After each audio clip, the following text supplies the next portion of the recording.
What's going on, guys, and welcome back to our Vancouver Canucks franchise mode. Now, I'm back from my vacation. I'm back. There's going to be regular uploads. The past month of my life has been absolutely crazy, but I'm back now. I'm home, and things are going to get back to normal. So, where are we in our franchise mode? Well, we started off this year with a few question marks. Now, obviously, getting bounced in the playoffs last year was no fun. Now, this team is built for right now with the addition of Taylor Hall. Now, we said goodbye to Sven Baertschi in the last video. Now, I think some people were kind of sad at that, but I think once you see what Taylor Hall is going to do with this team, I think everyone's going to forget about Sven Baertschi really quickly. So the next question mark here is our two young guys, Elias Pettersson and Jack Hughes. Now, I have a few comments to go over. Now, Nick, he says, keep Pettersson in the NHL and send Hughes down. This team is built for now. If he can't hack it at 21, trade him for a huge D-man,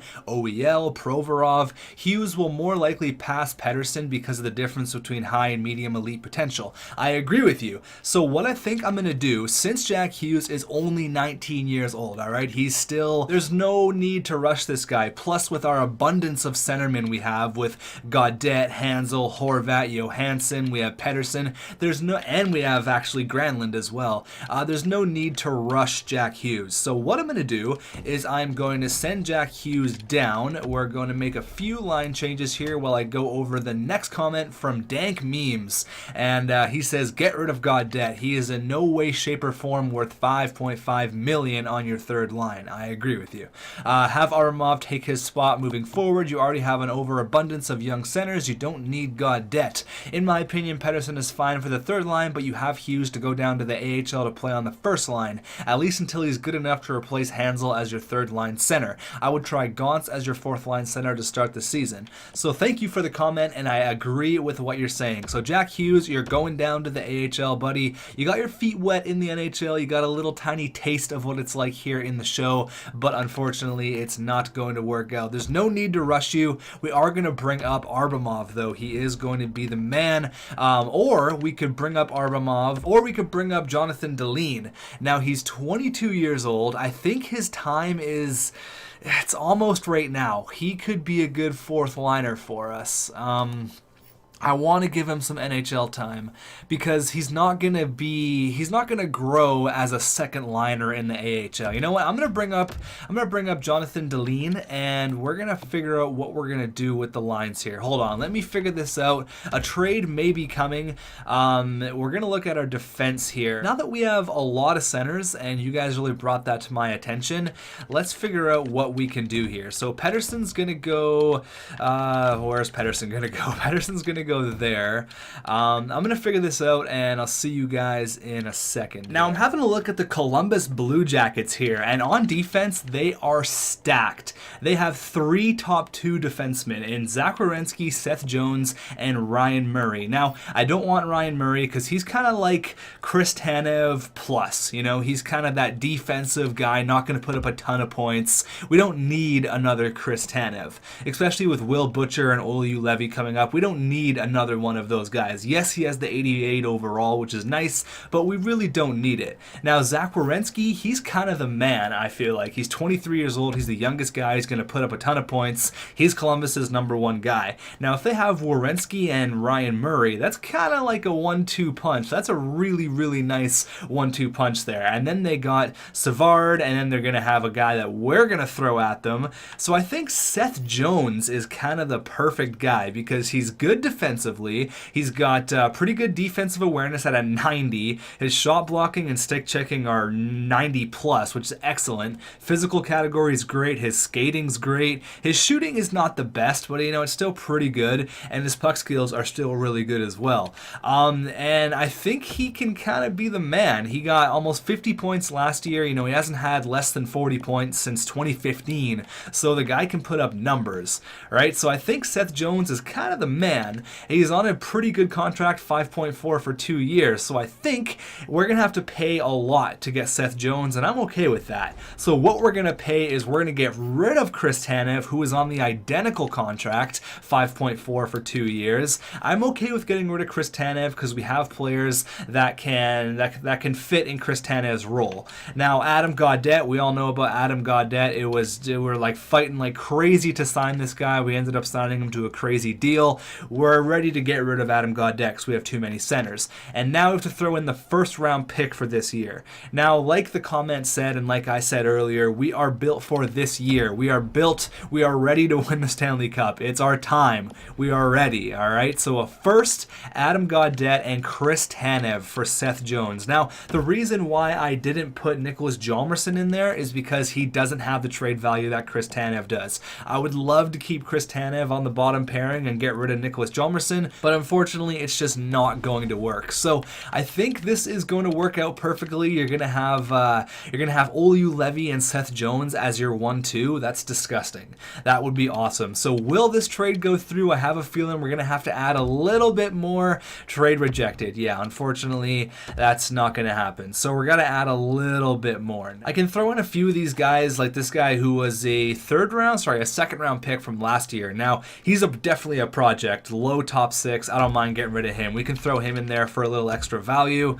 And what else? Do you got anything else I can just chuck in there? Terry, again, kind of the exact same thing. Sure. Let's give a couple of prospects, a first, Gaudette and Tanev for Seth Jones. Will this trade go through? Trade rejected.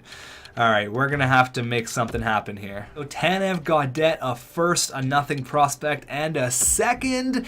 Trade rejected. Wow, this is going to be really hard to make this trade go through. Can this trade please go through? Columbus, trade rejected. Okay, what if I took a bit of salary? So will the second push it over the edge? This is a lot to pay for. I mean, he is an elite defenseman on a really good contract. So will this go through? Trade rejected. Oh my. I've tried everything. If this doesn't go through, I don't think we're going to make this trade happen, and trade rejected. I don't know what else I can do here. Seth Jones may not be in our future, unfortunately. This is going to be my final and my last offer. I've sat here for 15 minutes trying to make things go through. I have to add Para, have to take out Para, have to add a pick, have to do this and that. This is my last-ditch effort here. 2 firsts, a second, and Adam Gaudette. So basically, this year's draft and next year's draft are pretty much toast. All right, so Seth Jones, will you be a member of the Vancouver Canucks? Trade rejected. So I think we're going to have to part ways here with Columbus, unfortunately. It's a lot to offer, but I just can't see this trade working out for us. I can't give up any more than that, and there's no one really else in the NHL that makes sense for us to go through. Like, I don't want Clefbaum. I don't want Adam Larson. I don't need Aaron Ekblad. Well, I do need Aaron Ekblad, but I'm not going to get Aaron Ekblad. Plus, he's on that huge contract. It's just, I'm not going to make there's no other trades that really make sense. I can't get I could probably get Rasmus Dahlin. No, you know what? We lost out on the Rasmus Dahlin sweepstakes. I don't know what else I can do here. I think we might have to just get some simulation done and maybe find another trading partner for Adam Gaudette here. Maybe get another pick, or I really want a defenseman. That's what I want, but nothing really makes sense. I don't want to go get an 84 overall guy. I don't want to go do that, you know? Like, we could get a guy like, I was looking here at a GM mode legend in Josh Morrissey. Now, he's 86 overall. He's got the $4 million cap hit for the next year. He's a low elite two-way defenseman. He would become our best defenseman, but I mean, it's, what do we pay for him? You know, it's kind of like a rental, but it's also not. Jacob Trouba, he's kind of the same thing as Seth Jones, but I think Seth Jones is a lot better. Like, I just really can't see anything working here. So I think we're going to have to stay with where we are. We're going to put Adam Gaudette on the block. I mean, I cut out a lot of what I just tried to do, as I didn't want to bore you guys too much, but it was like 15 minutes going back and forth, and nothing was working. So I think we're just going to have to make the lines the best we can. can, put Gaudette on the block, and hope for the best. All right, so we're staying put here. We're going to stay with the team we have with Hall, Arjo, Svechnikov, Brock Besser, Horvat, Granlund, Arbomov, Gaudette, Pedersen, Jonathan Deline, Marty Hansel, and Jake Virtanen. Defensively, Levy, Shattenkirk, Tanev, Butcher, Jalmerson, and Derek Pouliot. Obviously in the cage, the man, Thatcher Demko. Now in the AHL, we're going something like this. We're going to go Hughes, Gauntz, and Gadjevich, I guess. Let's give Gadjevich a lot of ice. I want to start giving this guy some ice time. He's a 65 overall. If he's going to grow, I don't think he's going to grow, but I kind of want to try to make him grow anyways. Let's go with, let's just keep it just like this. All right, Jack Hughes and Brendan Gauntz. I really wouldn't mind getting some more firepower for the AHL, but I just don't got a lot of options right now, so maybe we'll look at that via trade or something like that. So I got to go ahead and put Gaudette on the block, edit up our trade block, and we're going to get some simulation done. So I think that was the best that we could have done in the position that we were in, because I really couldn't make a trade. I didn't want to go get like an 86 overall defenseman. If I'm going to get a defenseman, I want a big gun. I want a Seth Jones. I want an Aaron Ekblad. I want something like that. So let's get a bunch of simulation done here. Let's start off with the Montreal Canadiens. Let's go. First period, and we are tied up at 1. Brock Besser finds the back of the net like he's been doing in the real NHL. The guy is on fire. Period number 2. All right, 2-1 Svechnikov. Our snipers are coming to play, and going into the third, oh my god, of course Andrew Shaw of all people ties the game, and we lose in overtime. Alright, so that sucked. That's obviously not great, but you know what? Let's just continue on with the sim. What games can we slow sim here? What rivals do we got? We'll slow sim the game against Nashville, against Ryan Johansson's old team, but I should be seeing a few trade offers. I edited up our trade block to where we should get a few trade offers here and there, just like this one. Mark Stahl, a 4th and a 5th. So there's that defenseman that I asked for. It's not quite what I want, obviously. Mark Stahl is not that elite guy by any stretch of the imagination. 5.7 for an 81 overall guy. No thank you, New York. I already got your sloppy seconds with Kevin Shattenkirk. I do not need Mark Stahl. So a 5-3 win there. Jared Spurgeon for Gaudette. Okay, we're getting some offers here. Hope it's not going to be too many, but Jared Spurgeon is a 84 overall. He's just another Will Butcher kind of defenseman, you know? He's just kind of there.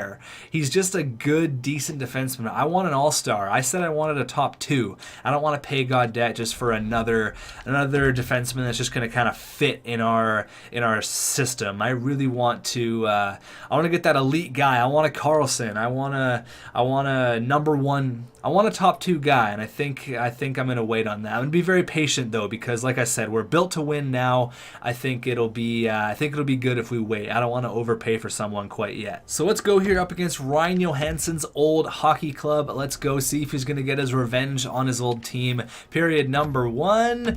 All right, 2-2. Lots of goals being scored. Pedersen gets a goal. There you go, buddy. Will Butcher, and then Rick Nash, I assume. And this guy, I have no idea who he is, but it's a 2-2 game going into the second. We light it up there. Gaudette, Horvat, and Marty Hansel on the 4th line. We make it 6-3. Will Butcher gets his 2nd of the night, and former Vancouver Canuck Nick Bonino scores there. Butcher with 2 goals, Gaudette and Pedersen with 2 points each. That's a big game there.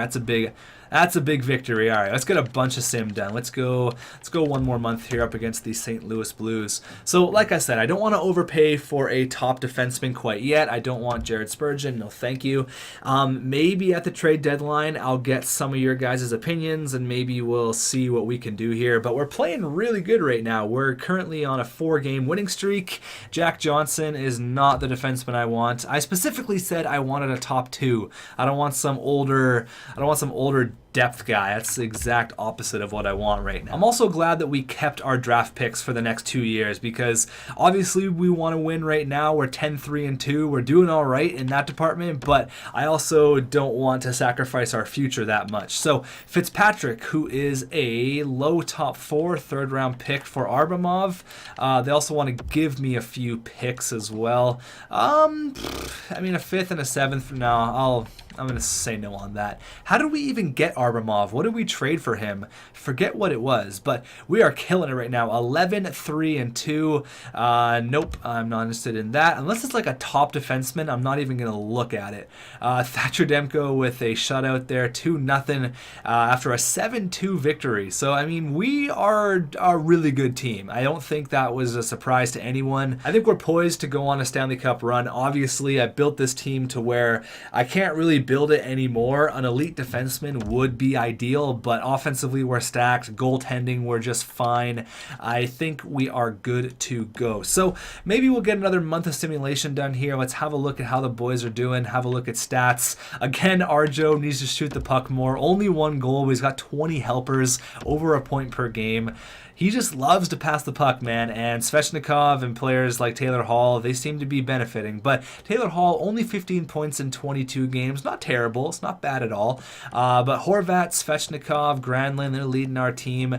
You got Kevin Shattenkirk there becoming the offensive guy that I really wanted. He's only 31 years old, so you could see him come back next year at a way cheaper contract. Brock Besser with 12 points. Hansel with 11 on the 4th line. Very interesting. Jonathan Deline, there you go, buddy. 4th liner, 6 points in 17 games. Where's Pedersen? So that was Pedersen's first goal on the 3rd line.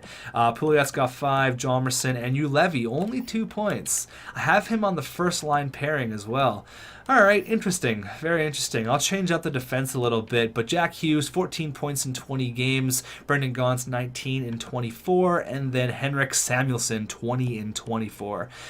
So where is Gadjevich? There he is, 8 points in 20 games. So there is your look at those stats. Now, I'm probably going to change up the defense a little bit. Let me have a quick look here, and we'll get back to some simulation. So I moved Olli Juolevi down with Chris Tanev, and I moved Butcher up with Kevin Shattenkirk. So let's get one more month of simulation done, and then we will go ahead and end off this video. I'm glad that we didn't overpay for a top 2 guy. We can wait. We can be patient. We're doing just fine right now, and I just really need Olli Juolevi to take that next step. I've seen him in every franchise mode get up to like 88, 89, 90 overall. I really need him to take that next step. 8-0 win there against the Winnipeg Jets. Holy. When we want to, we can really turn it on here. So we had a hot start, kind of slowing down here, a couple of losses here and there.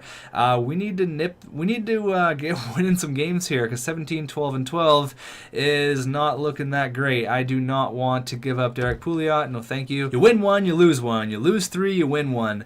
Evander Kane and a 5th for Nicholas Hjalmarsson.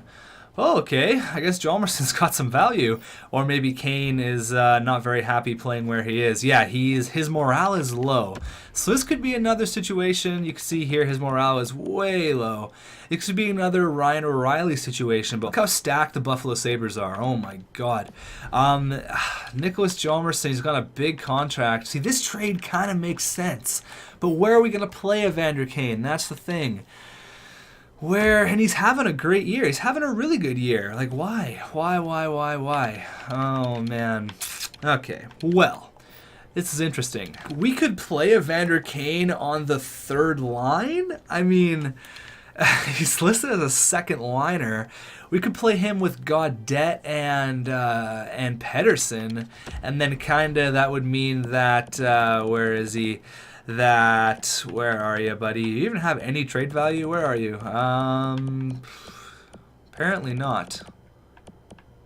Arbamov, there he is. Pretty much no trade value on him, but that would mean he would be kind of out of a job where he has 9 points in 28 games. Arbamov or Evander Kane, you gotta go with Arbamov, and then that means we got a hole in our defensive core, but we can just put Matt Benning there. Ooh, that would make our defensive core weaker. It really would, but I could also flip Arbamov for an 80 overall defenseman somehow. I'm looking at Buffalo's defense here, and they could really use a guy like Nicholas Hjalmarsson. So what I'm going to do is I'm going to reject this right now. We're going to go till the end of the month here, which is only 3 more games, and then I'm going to get your guys' opinion on that. Arbamov, ooh, Calvin DeHaan. So many offers right now. But I'm going to let you guys decide. What's Calvin DeHaan looking like? He is a 80 overall. So I'm saying that would kind of fit where Nicholas Hjalmarsson is, but look at that cap hit, 80 overall. Not really interested. Plus we get a second for Arbomov, a fourth, and a fifth. I mean, these offers are pretty good. So I'm going to wait, and I'm going to get your guys' opinion in the comments. Simone Dupre for Para and Brisebois. A lot of trades happening right now. Simone Dupre is, what, 80 overall? 81 overall defensive defenseman. So, again, I'm going to wait. If any of these trades you think make a little bit of sense, let me know, and I'll go back and I'll maybe have another look at them. But let's get our last game done here against the Anaheim Ducks. First period, and we're down 2-0. Kessler and Jones, period number 2. All right, we get one. Ryan Johansson finally scores, and Daniel Sedin, he's still playing in Anaheim. All the ex-Canucks go there. Bieksa, they all head to Anaheim. That's hilarious. Hanging out with Ryan Kessler and Kevin Bieksa. Let's go in the third. Can we come back? No, we get one, but unfortunately, Daniel Sedin gets the game winner against his old team. That's hilarious. Ryan Ellis for Michael Granlund, and we pretty much swap fourths. Okay, so Ryan Ellis is a top 4, 85 overall. He's got a decent, he's looking like he's having a really good year, 14 points in 36 games. He's got a big contract, but you know what? I'm going to let you guys help me out here because few of those trades did make a little bit of sense. The Evander Kane one, we could really stack up our offense, and that could be something that could be very dangerous. But so as we sit right now, we are tied for 5th, which is a little bit scary in that wild card position still. But Anaheim, Edmonton, Arizona, all ahead of us. So it's not by a ton of points. I mean, we win 2 or 3 in a row, and we're right going to be tied with them. But let's have a look here at our stats. So Ryan Johansson, almost a point a game player. Same with Taylor Hall. He really stepped it up. Svechnikov, 29 points in 36 games. Not a lot of scoring aside from, Hall and Svechnikov. I mean, Will Butcher and Marty Hanzal both have 11 goals. I mean, Will Butcher's like a forward almost. I think I built him as a forward. He scores a lot of goals. We should try him as a forward one time. Jonathan Deline, 9 points in 31 games. Now, where's Pedersen? Pedersen still only got that 1 goal, minus 12, but he is up to an 80 overall. Now, Olu Levy, I gave him power play time. I've given him ice time. What's going on, buddy? I mean, he is a plus 12, only 4 points. Still looking for that first goal. And that's going to be it for this episode. Have a look at our AHL team. Henrik Samuelsson, Gauntz, and Jack Hughes. So Hughes still a 79 overall. But that's going to be it, guys. Let me know if any one of those trades makes sense. Does the Evander Kane deal make a bit of sense? Our record right now is okay. In the next video, we got to really push hard here and get a lot of victories because I don't want to be fighting for a playoff spot. We're supposed to be a Stanley Cup champion right now. We can't be fighting for a playoff spot. So thanks for watching, and I'll see you in the next one.